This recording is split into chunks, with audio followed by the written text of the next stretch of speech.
Obviamente el tema que nos convoca hoy suscitó mucho interés, más allá de lo que es el paño, digamos, de los abogados, ¿no? Porque es un tema que impacta a todos. Entonces, la idea de hoy es conversar con Nicolás Osust, que bueno, que él es abogado, es especialista en Derecho a la Salud, director del Centro de Estudios Judiciales UNOVA, que bueno, gentilmente aceptó la invitación para conversar un poquito sobre el impacto del decreto 70/23 en el derecho a la salud. Así que antes que nada, bienvenido Nicolás y gracias Bueno, por sumarte a esta charla de hoy. Y bueno, yo hice, o sea, convenimos una serie de de preguntas, ¿no? Para ir guiando la charla. Y lo primero que vamos a hablar es el tema de qué modificaciones introduce el DNU 70/23 en lo que es el ámbito del derecho a la salud, ¿no?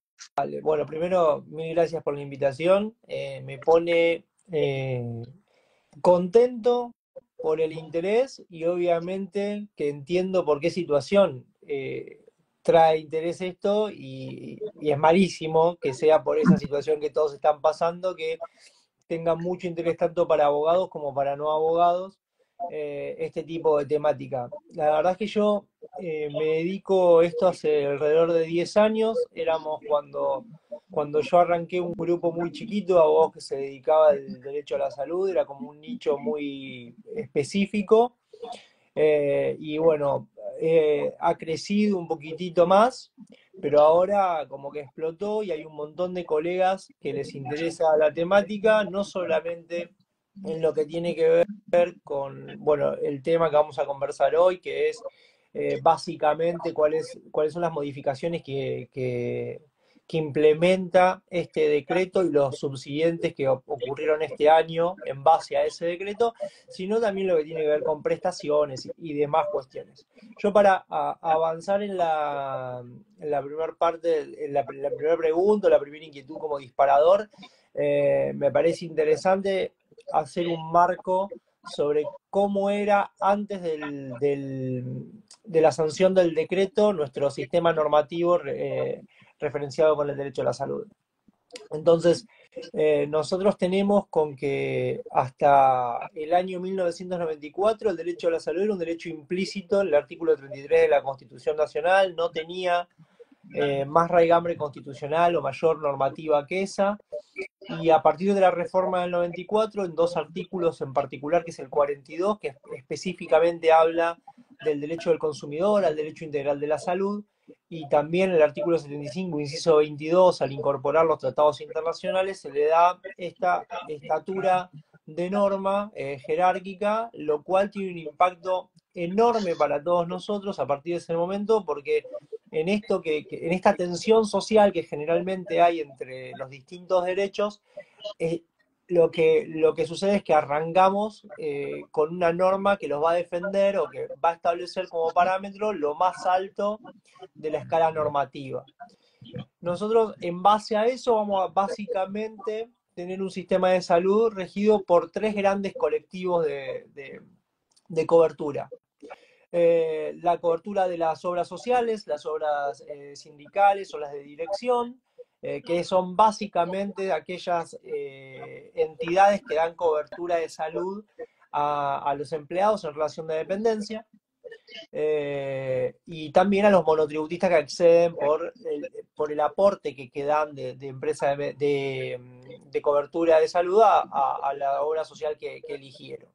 El segundo gran colectivo es el de las empresas de medicina prepaga, que al mismo tiempo incluye a los que se afilian de manera directa a una empresa de medicina prepaga, aquellos que derivan aportes y pagan un diferencial para tener un plan superador, y un tercer grupo que son los de afiliación corporativa, que es el empleador que para darle un beneficio más a ese trabajador le dice yo te pago Ujú. un plan de salud determinado. Y el tercer gran colectivo del sistema es el sistema público de salud, que vendría a ser un residual, porque quien tiene empresa de medicina prepaga y quien tiene obra social no va prioritariamente a atenderse a un hospital público o dentro del sistema público de salud, sino que queda ese sistema para aquel que no tiene ninguno de los dos grupos. Así es. Eh, todo esto con sus mejores situaciones, con sus peores situaciones, transcurría en una vía de previsibilidad sobre qué es lo que iba a contener el sistema hasta la llegada del decreto 70/23 de diciembre, el 21 de diciembre del año pasado, en el cual se establecen distintas modificaciones. Algunas que claramente son negativas desde la óptica del afiliado, otras que no sabemos y otras que podrían ser positivas, pero no tenemos todavía dimensión real de cuál va a ser el alcance interpretativo de esas normas. Y esto es así porque ese inicio lo que hizo fue destruir estos tres grandes grupos para convertir en un sistema residual del sistema público de salud y empezar a entremezclar el sistema de obras sociales con el sistema de medicina prepaga. Entonces, nosotros vamos a encontrar con que en base a una idea madre que se puede leer en el decreto que impacta en los derechos cuando implementa modificaciones de derecho del trabajo, como también cuando lo hace sobre la cuestión vinculada al mercado de capitales, y también lo hace en el sistema de salud, que la liberalización del mercado va a traer mayores beneficios sin implementar o sin fundar demasiado en cuáles son esos beneficios puntualmente ni en qué está basado las modificaciones que van a implementar. Se entra a tocar nuestro sistema jurídico relacionado a las coberturas de derecho a la salud. Entonces nos vamos a encontrar con que lo primero que hace es introducir a las empresas de medicina prepaga como si fueran un inciso más de la ley de obras sociales. Nosotros hasta ese momento teníamos dos normas, una es la ley 23660, que establecía el marco regulatorio de las obras sociales, y otra norma que establecía el marco regulatorio de las empresas de medicina prepaga. Y ninguna de las dos se cruzaba, estaba claramente segmentado cuál era el alcance y la competencia de cada una. El decreto establece en un artículo en particular, que ya te digo, si me das un segundo, cuál es, 200 y pico, ya llego y te lo digo. Sí. El 270 las incluye en un inciso I. Incluye dentro de la ley de obras sociales un inciso más. Es decir, hace a las empresas de medicina prepaga participar dentro de la ley de obras sociales. Y esto tiene un impacto enorme en nuestro sistema, porque rompe con las posibilidades, en realidad, más que rompe, hace chocar prerrogativas que te permitía la empresa de medicina prepaga, la ley de medicina prepaga, contra garantías que establecía la ley de obras sociales. Y el ejemplo más claro, que era uno que conversábamos con anterioridad, es que en las obras sociales no está permitida cobrar la preexistencia. Uno accede a la cobertura de obra social o accede a determinadas prestaciones solamente por encontrarse bajo relación de dependencia y derivar aportes. Ese es el único requisito.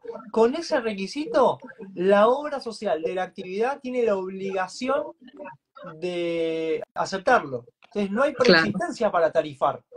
Sin embargo, en las empresas de medicina prepaga, lo primero que hacen es, hay el artículo, ahora no recuerdo si el 9 o el 10 de la ley de medicina prepaga, establece puntualmente que es obligación del usuario, del que quiere ser afiliado, denunciar si tiene preexistencias para que esa preexistencia pueda ser tarifada. Ese choque ya implica una contradicción en sí misma, que nadie sabe o nadie tiene dimensión real de cuál va a ser el alcance que va a tener.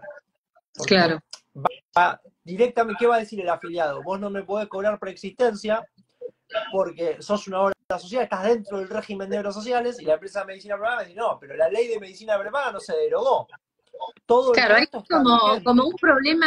un problema de técnica legislativa, ¿no o sea, no se dieron cuenta o no midieron la dimensión de lo que iba a generar esto, ¿no? A mí todo el tiempo me pasa con este decreto, es que, para no ser malo, está más basado en la experiencia personal de alguien que le comentó a alguien que algo le molestaba, que en un estudio técnico de cómo funciona en la realidad el sistema. ¿Qué es lo que le pasa a la gente cuando quiere trabajar?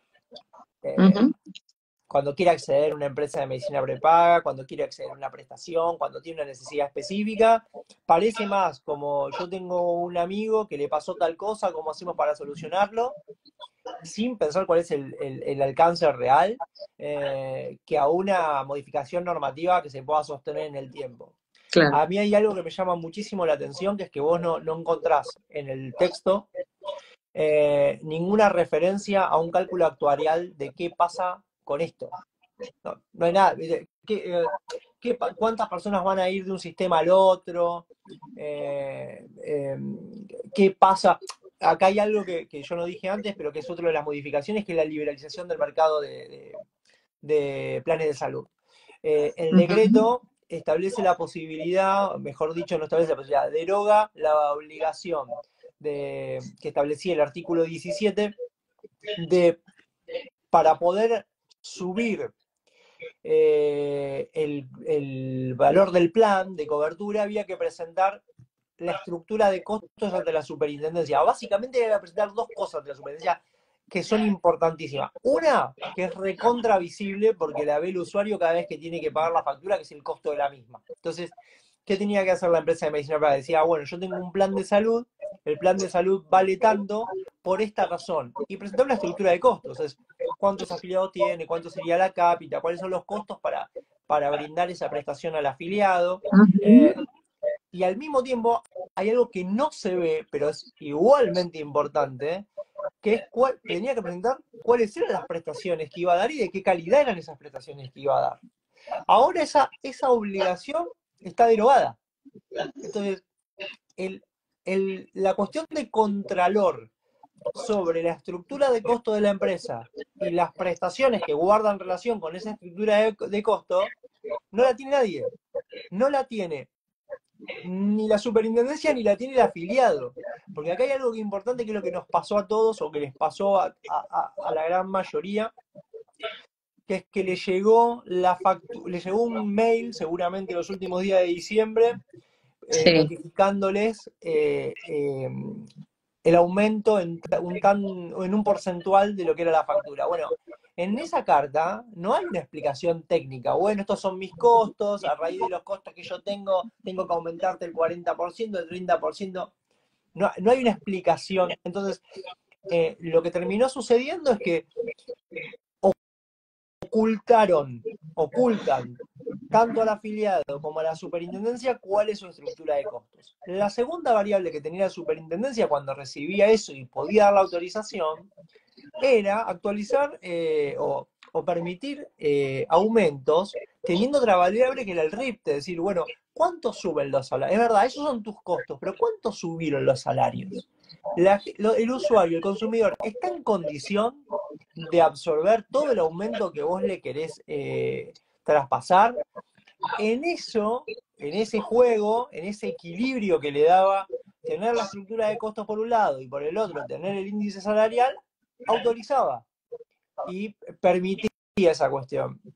Y acá hay algo que es muy interesante, que es que las empresas de medicina privada, cuando aumentaron, a todo el mundo le dijeron lo mismo, que estaban atrasadas en relación a los aumentos inflacionarios. Bueno, hay un informe, ahora no me acuerdo cuál es, pero en cualquier momento se los paso, este es público, de los márgenes de ganancia de las empresas. El sector de salud de las empresas de medicina prepaga, desde el 2018 en adelante, en todos tuvo resultado positivo.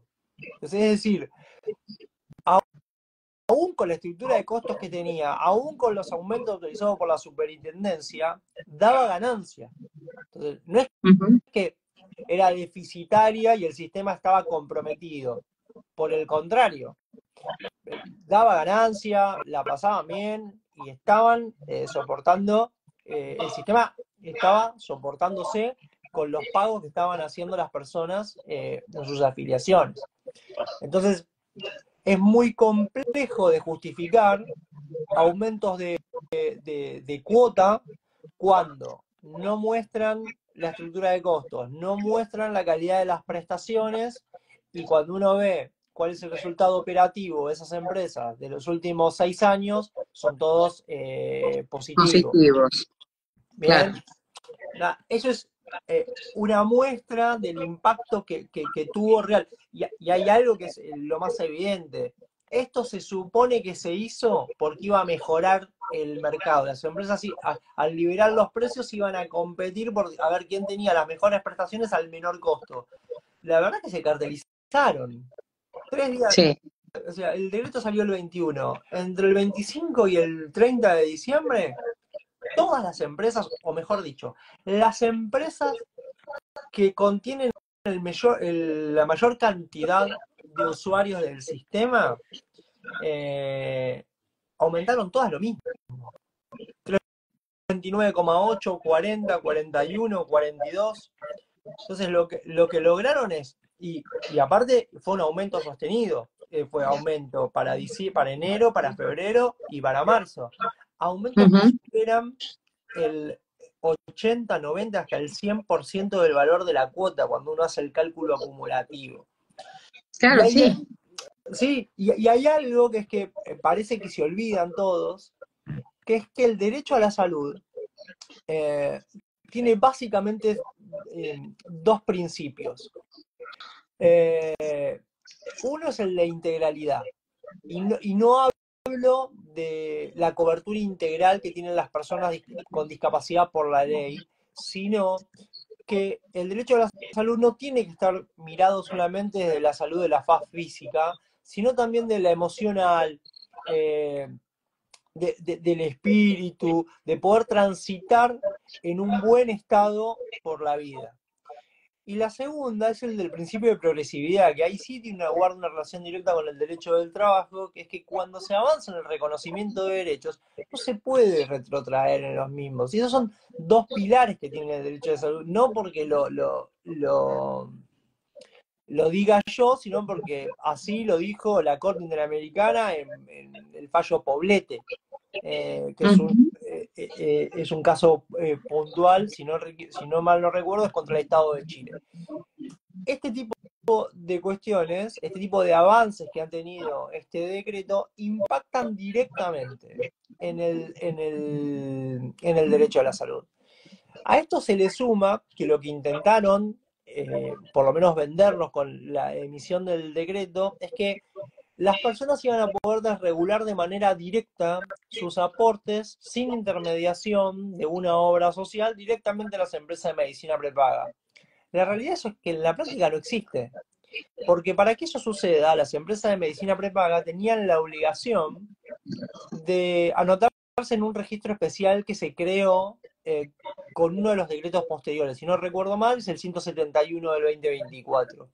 Y al día de hoy, ninguna de las grandes empresas que brinda cobertura de salud privada se anotó en ese registro. Entonces, hoy, el que quiere tener una empresa de medicina, una cobertura privada, sigue teniendo, y tiene aportes y no los quiere perder, sigue teniendo que derivarlos a través de una obra social. Entonces, en el sistema no cambió nada.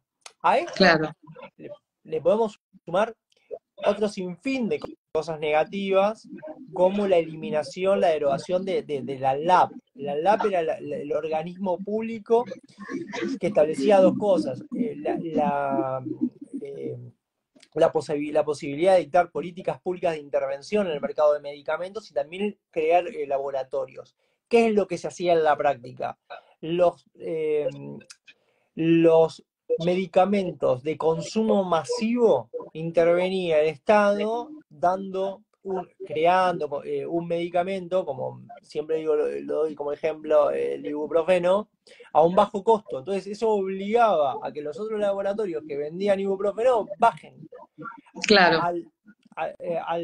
Al derogar esta norma, salir, eso levantó los precios de los otros que no tenían la competencia, no tenían la oferta reguladora. Ujú.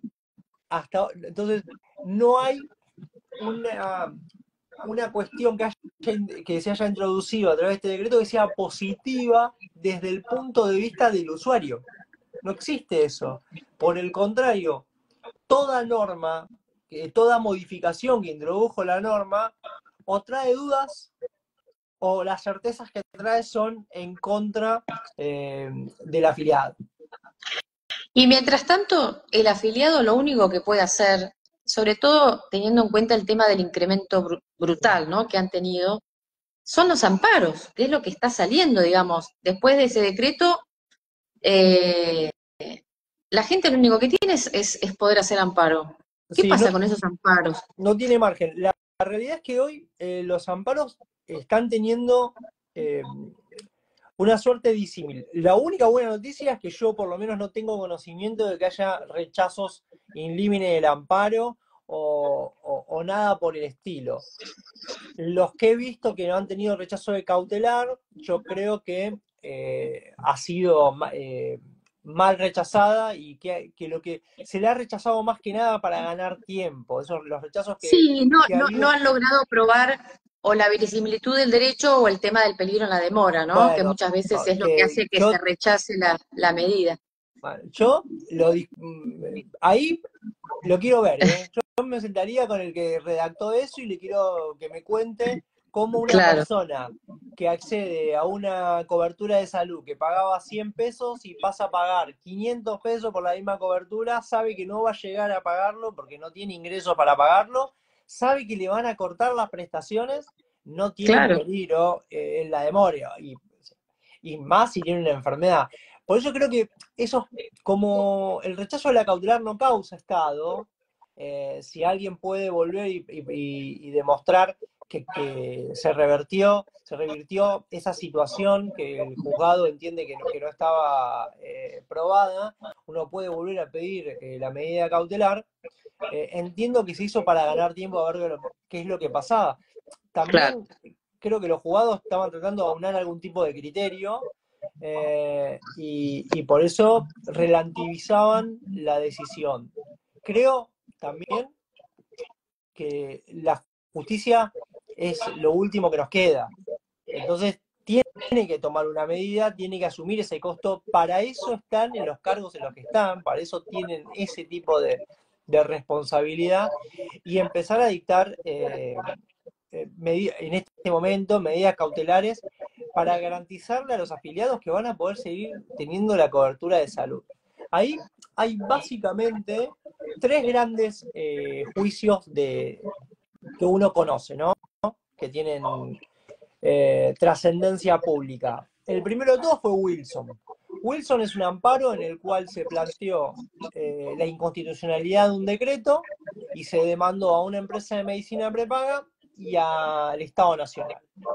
Ese proceso es de la justicia iniciado en la capital federal, Justicia Civil y Comercial Federal, está a resolver una cuestión de competencia. Entonces, ahí hay un conflicto de competencia, está en la Corte para resolver eso con un montón de cuestiones.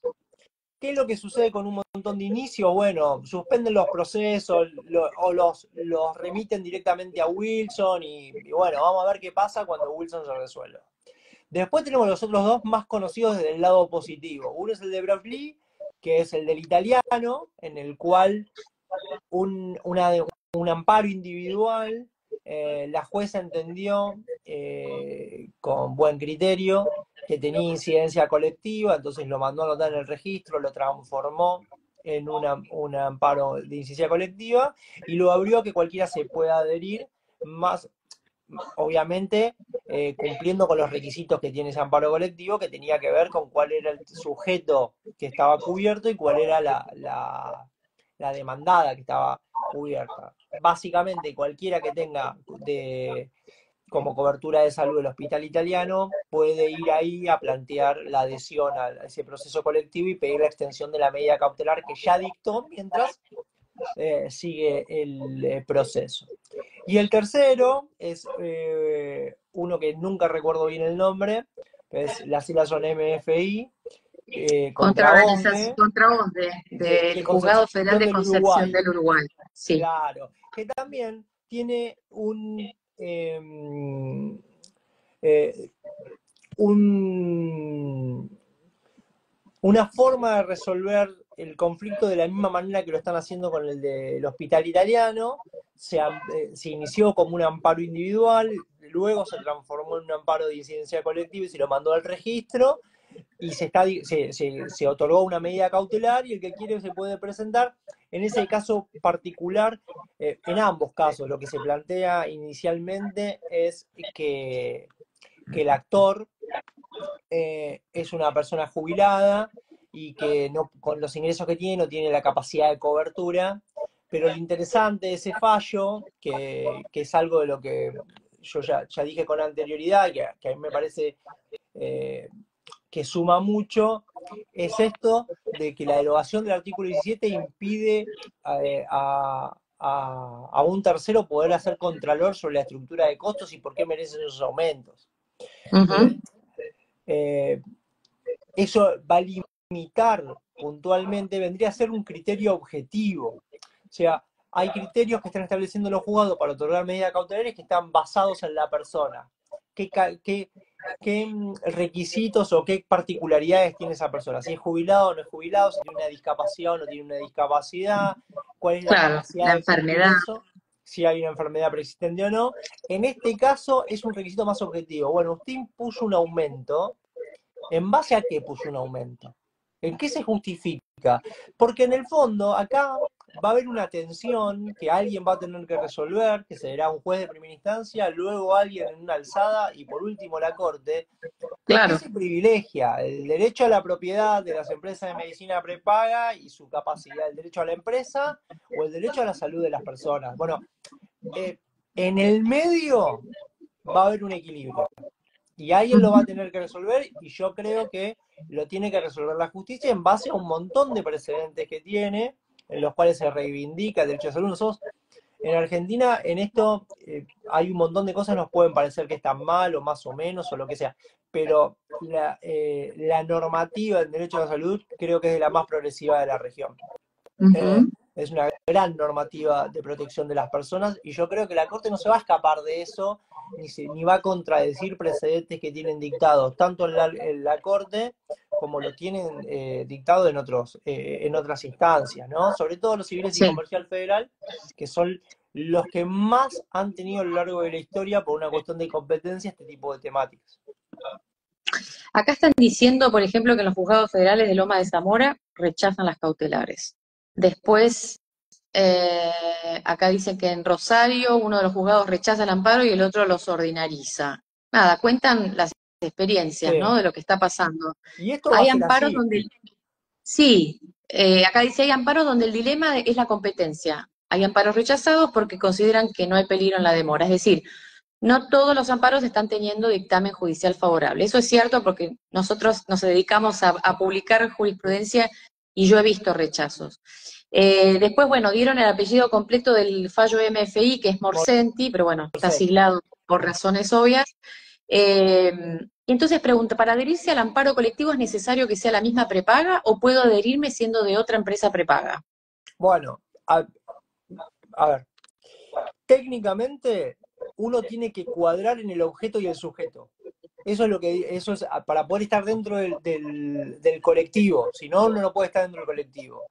Lo que Uh-huh. uno está viendo es que a veces los juzgados uno inicia un amparo, no sé, contra Galeno y lo mandan al colectivo de OSDE y bueno, que se fije OSDE, que se fije el juez del colectivo de OSDE si lo quiere aceptar o no lo quiere aceptar. Claro. Mi opinión es que no cuadra. Mi opinión es que de última debieran abrir un proceso colectivo contra Galeno. Uh-huh. Pero vuelvo a lo mismo. Y acá quiero hacer unas aclaraciones con lo de los rechazos. Yo creo que las decisiones de los rechazos no son técnicas, son decisiones políticas de los jueces por no querer inmiscuirse y aceptar la obligación que tienen, que es de resolver. Las medidas cautelares, yo no he visto, esto no significa que no existe, pero sí que yo no he visto, rechazos de fondo. Lo que he visto fueron rechazos de cautelares, Ujú. por distintas razones. Algunas, Sí, sí. no, la verosimilitud, otra el peligro de la demora, otra la competencia. Bueno, esa es una chicana judicial para sacarse un tema de encima.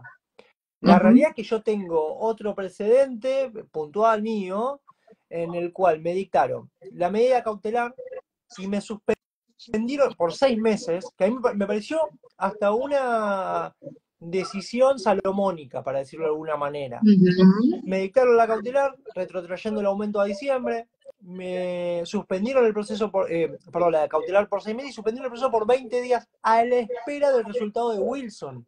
A ver qué es lo que decía la Eh, Corte. Exactamente eso es lo que están diciendo acá. Por ejemplo, Lomas de Zamora suspende hasta que salga Wilson, Claro. dice. Bueno, entonces hay una manera de encontrarle una forma de resguardar derechos. A mí me parece muy lógico, me parece interesante y me parece protectorio el derecho a la salud, mientras la Corte discute o debate o estudia cuál sería la cuestión aplicable, retrotraer los aumentos cautelarmente hasta diciembre, que no, y suspendamos el procedimiento. Nadie está obligado a impulsarlo, no corre en peligro de tener caducidades esos expedientes, mientras tanto le garantizamos el derecho a la salud a las personas, y que la Corte, que de última va a ser el último intérprete constitucional, diga si ese aumento, ese artículo del decreto 7023 está bien o no. Claro, porque mientras tanto todo esto no está aprobado el DNU. Entonces, ¿qué pasa si en el Congreso no se aprueba? Bueno, mi opinión al respecto es que el DNU tiene vigencia, hasta que no se Sí, derogue tiene sí, vigencia eso desde y va a ya. Menos surtir la parte laboral efecto. que está suspendida, Claro, ¿no? La parte laboral solo está. esa parte. Entonces, yo lo que creo es que si, no sé, supongamos, bueno, en el Senado ya fue rechazado, si ahora la Cámara de Diputados, vamos a decir que se trata en mayo y lo rechaza, mi opinión es que todos los aumentos de vengados desde diciembre hasta mayo van a ser válidos, salvo que uno obtenga una medida judicial que diga que no lo son para ese caso particular. Y van a seguir corriendo. Y por eso es que Mm. es importante judicializar el caso individual, es importante el resultado que tengan los procesos colectivos y es sumamente importante que la Corte se expida urgente, ayer. Este tema no puede esperar. A, a, a mayo del 22 había casi 7 millones de usuarios dentro del sistema privado de salud. Eso es un, bueno, de 50 millones de habitantes, no es sería casi el 25, el 20%. No sabemos cuál es el impacto que tuvo directo. No hay un cálculo actuarial que diga por estos aumentos, tantas personas va a caer del sistema privado, va a caer en el sistema público o va a caer dentro del sistema de las obras sociales porque tenían plan superador y ahora las va a contener las obras sociales. No sabemos cómo satura a los otros sistemas este impacto. No hay ningún cálculo, no he visto en ningún lado, nadie ha salido a explicar qué es lo que pasaba. Por el contrario, lo que hemos escuchado en la tele, los que defienden, es que una empresa de medicina prepaga es casi un bien de lujo, al cual solo pocos debieran acceder. Muy por el contrario, sobre lo que nosotros en la tradición argentina del acceso a la salud hemos visto y que no debiera ser de esa manera. Entonces, esto, si el Ejecutivo saca un decreto de esta manera y el Congreso no lo logra resolver por distintas cuestiones, tiene que aparecer la Corte, tiene que aparecer el otro poder del Estado, el que dice cuándo una norma es o no constitucional, a traer claridad, a resolver este tema, urgente, Ujú, porque la gente ujú. se está cayendo del sistema. Acá preguntan el tema competencia, si podrías aclarar cómo sabemos cuál es la competencia correcta. Bien, básicamente, las empresas de medicina prepaga y las obras sociales tienen competencia federal. Eso está establecido por la ley de obras sociales y la de empresa de medicina prepaga. ¿Cuál es la forma? Dos cositas. ¿Qué es lo que están haciendo un montón de colegas? Planteando que es una cuestión contractual de defensa del consumidor. Dice, esto es un contrato, no tiene que ver con cuestión de prestaciones, como no tiene que ver con cuestión, lo puede ir a discutir al comercial. Y hay jueces comerciales que se lo toman como válido. Y hay jueces que se declararán incompetentes. Fuera de esa cuestión, a mí me parece que hay algo que a veces escapa, que es la parte de la medida cautelar. El juez incompetente tiene competencia para resolver la medida cautelar. Entonces, no importa a qué juez yo le presento el amparo, lo que debiera hacer es resolver la cautelar y luego declararse incompetente y enviarlo al juzgado que entiende que tiene competencia sobre la materia. ¿Bien? Básicamente, debiera darse la competencia de materia federal y aparte de eso, la materia territorial estaría dada por el domicilio de la persona que va a reclamar. Claro, muy importante lo que acabas de aclarar, muy bueno. La importancia de resolver la medida cautelar y después, ¿no? Lo sacan Definir de quién encima tiene si se lo que... quieren sacar encima. Está muy bien. Por eso nos vamos a encontrar con un fallo un juez de paz. Es decir, ¿cómo un juez de paz frenó un aumento de prepaga? Bueno, está bien, porque resolvió la cautelar. No se metió en el fondo, ni siquiera corrió traslado, no hizo nada de eso. Resolvió la cautelar con su criterio y lo mandó. Acá hay otra pregunta que tiene dos partes. A ver, dice, ¿puede explicar, doctor, qué pasa con los jubilados que en actividad tenían prepaga y luego les aportan a PAMI y en forma particular tienen que pagar la prepaga sin derivar aportes? Por ahí es muy, no sé si es compleja la pregunta o si necesitan. A ver, lo voy a tratar de interpretarla. Ok.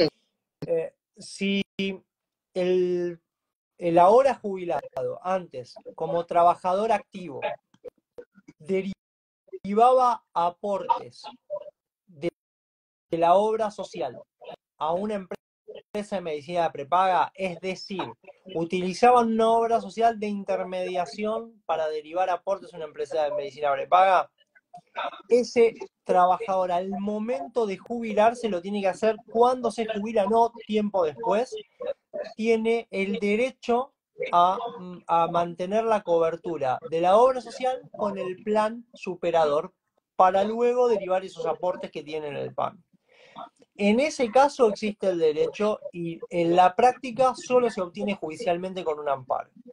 Distinto es el caso de aquel trabajador que tenía una obra social, cualquiera, no importa, y pagaba de manera privada un plan directo con una empresa de medicina prepaga. Eso es una contratación directa sin derivación de aportes. Esa contratación directa sin derivación de aportes, nada, es un plan privado, es como un contrato de salud privado que no tiene nada que ver.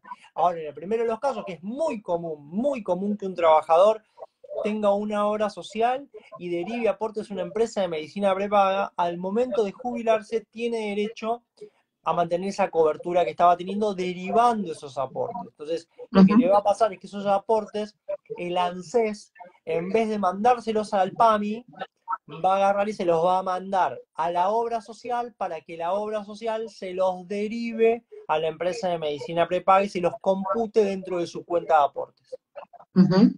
Ok, clarísimo. Bueno, acá una pregunta interesante. Una vez decretada la cautelar, ¿cómo sigue la cuestión de fondo? Si rechazan el fondo, ¿hay que devolver lo que no se pagó cautelarmente? Saludos. Bien, buenísimo. A ver, esa pregunta tiene 1.000.000 de respuestas y va a depender de básicamente dos cosas. La primera es cómo salió la cautelar. ¿Bien? ¿Cuál es la cobertura que otorgó la cautelar? ¿De qué manera fue dictada la cautelar? Y la segunda es cómo salga la sentencia. Mi opinión es que lo que está cubierto por la cautelar en una cuestión tan debatida como esta, aunque en el fondo después se dé vuelta, salvo que se dé vuelta porque uno mintió y dijo cosas que pero, o sea, porque hay una, pero si todo se da como todo el mundo hace, correctamente, se denuncia bien cuáles son los hechos y demás, no debiera cobrarse eso. Ahora, ¿tiene derecho la empresa de medicina prepaga a pedir? Sí, por supuesto, porque va a decir, mire, a mí me dieron una cobertura cautelar, ¿cuál es la caución por esa cobertura cautelar? No hay un... Lo que quiero decir, para otorgar una medida cautelar, los requisitos son mínimos. Son mínimos. Esto, tiene que haber verosimilitud de derecho. Lo que le tengo que contar al juez, sin ningún tipo de prueba, le tiene que parecer razonable y que puede Ujú. suceder. Tiene que haber un peligro de la demora razonable. Bueno, lo tiene que ver. Ahora, pasa el tiempo. ¿Bien? Termina el juicio. Nos damos cuenta que no. Que la norma es constitucional, que estaba todo ok, que no hay nada para debatir, que la persona lo podía pagar y que se estaba eh, eh, exacerbando en el ejercicio de un derecho. Bueno, en ese caso podría decirle pague el diferencial a la obra social. Yo entiendo que no. En este caso en particular, no. Bien, porque está muy claro el proceso, porque es una cuestión recontra debatida y porque ese tipo de cobertura lo que está garantizando es un derecho en detrimento de otro que no es que vos no pagás nada, no es que te están dando una prestación de manera gratuita. Lo que están ajustando es el valor del proporcional del pago, ¿bien? Para Claro. garantizar esto, el ida y vuelta entre las dos partes. Bueno, aprovecho para contarte que te saludó doctor Martín Sabadini, que también es ¿Qué autor tal? de la casa. Además, creo que forman parte del mismo grupo que es Amparando Sí, por Salud. supuesto. Y acá él dice, si se pierden los juicios, seguramente van a cobrar las prepagas las sumas que no cobraron. Bueno, yo creo que van a intentar. Eso es muy probable Y que lo sí, quieran intentar. y sí, Lo sí. que yo creo es que primero sería un error. Segundo, yo creo que ni ellas estaban pensando en estos impactos que tienen los aumentos en relación a los ingresos de las personas. Hoy uno se encuentra con que había personas que pagaban un plan de cobertura de salud, un 15% del valor de los ingresos que tenía, sobre todo de los ingresos previsionales, y pasaron a tener que pagar el 70% de sus ingresos previsionales. Bueno, Sí, en algunos casos supera el 100%. sí. Esto Es, viene en relación con la siguiente pregunta que ¿es viable el amparo para casos en que no hay vulnerabilidad en patología y tiene capacidad económica, pero el aumento es insostenible? para mí sí, para mí sí, porque hay varias cosas. Nosotros, por lo menos en esta charla, lo que estamos abarcando son los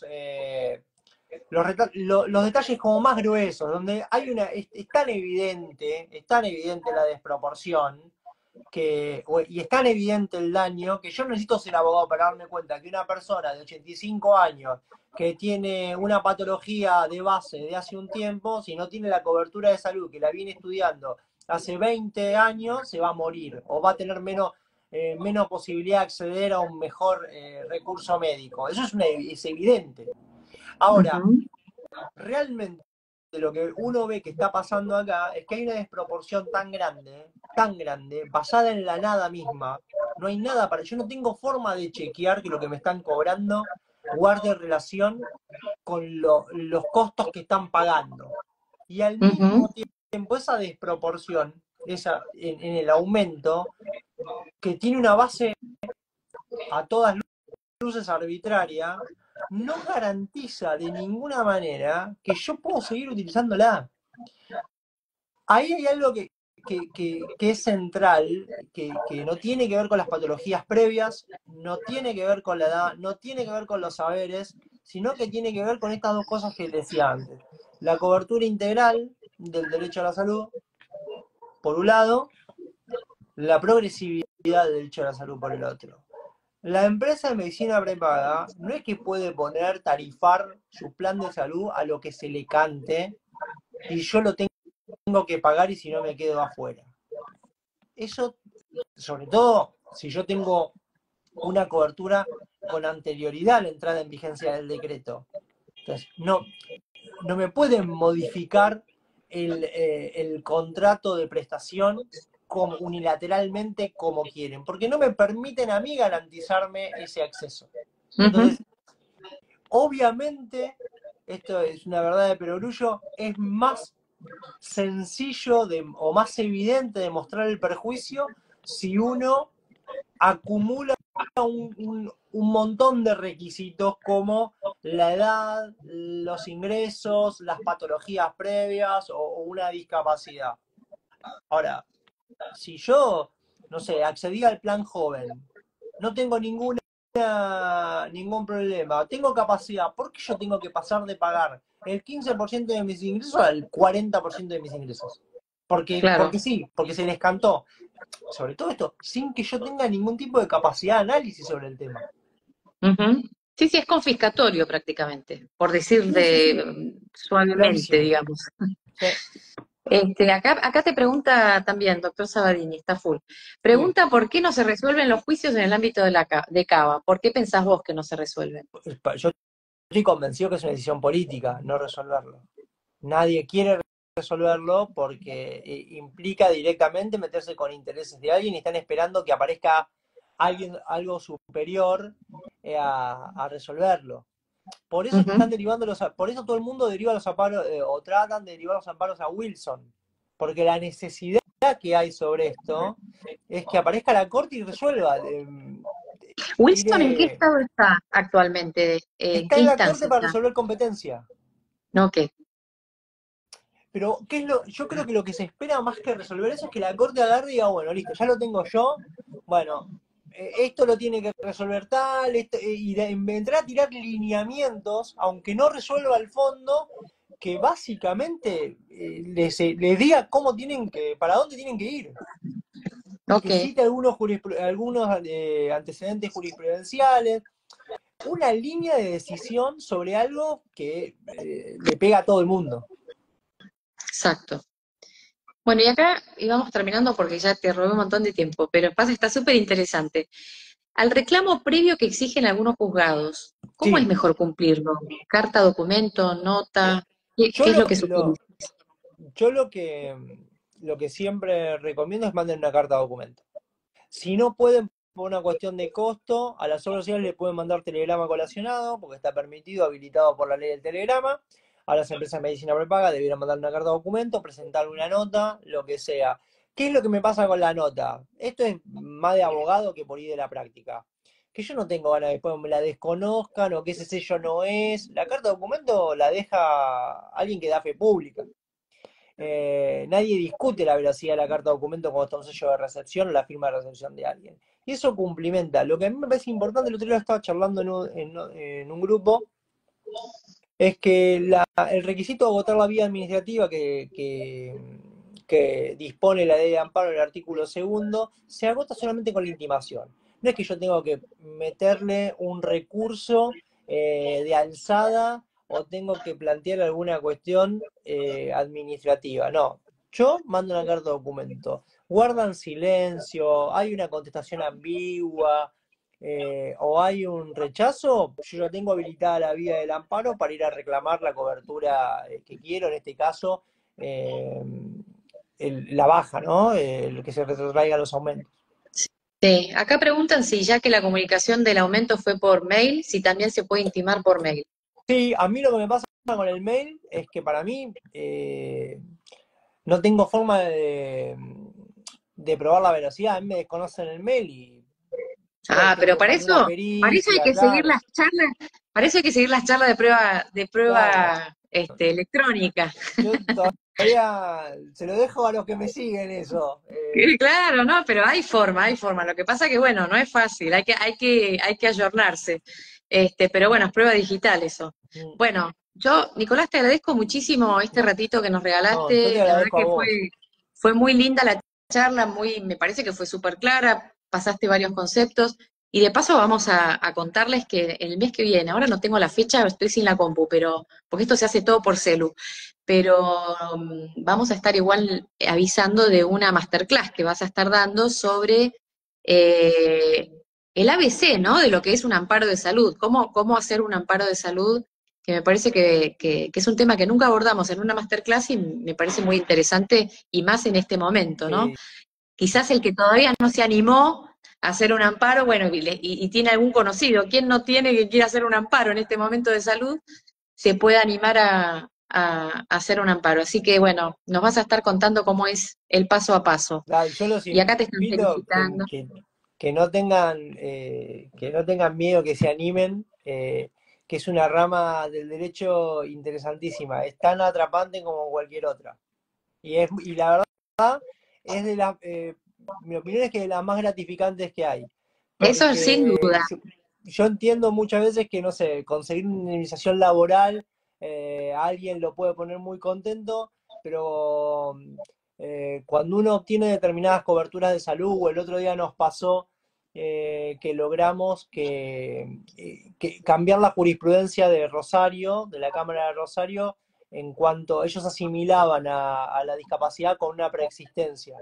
Y en primera instancia, es más, nos habían dado la razón parcialmente, igual lo cotizaban con una preexistencia, y logramos que la Cámara diga que teníamos razón y que no se puede asimilar eh, a una discapacidad, a una preexistencia, y le ordenaban a la empresa de medicina prepaga que no se la cobren, y el impacto que tiene eso en la mamá, eh, no solamente es el económico, sino es el reconocimiento que la condición especial o la condición particular que tiene el hijo no es una enfermedad.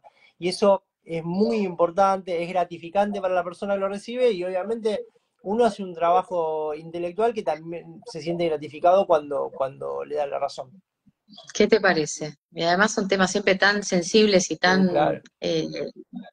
emotivos, ¿no? Así que debe ser muy, muy gratificante, eso es cierto. Bueno, acá te están saludando y agradeciendo muchísimo la charla de hoy, que parece que les sirvió muchísimo y están felices con la masterclass que vamos a dar en abril. Así que estén atentos para ver el aviso de cuándo es que se va a dar la clase y quedan todos invitados. Muchísimas gracias, Nicolás, y gracias a todos por estar del otro No, muchas lado y nos reencontramos gracias. Chao, pronto. chao. Felices Pascuas, Igualmente. aprovecho para saludarlos por las Pascuas. Nos vemos. Que tengan unas lindas Pascuas. Chau, chau. Chao, chao.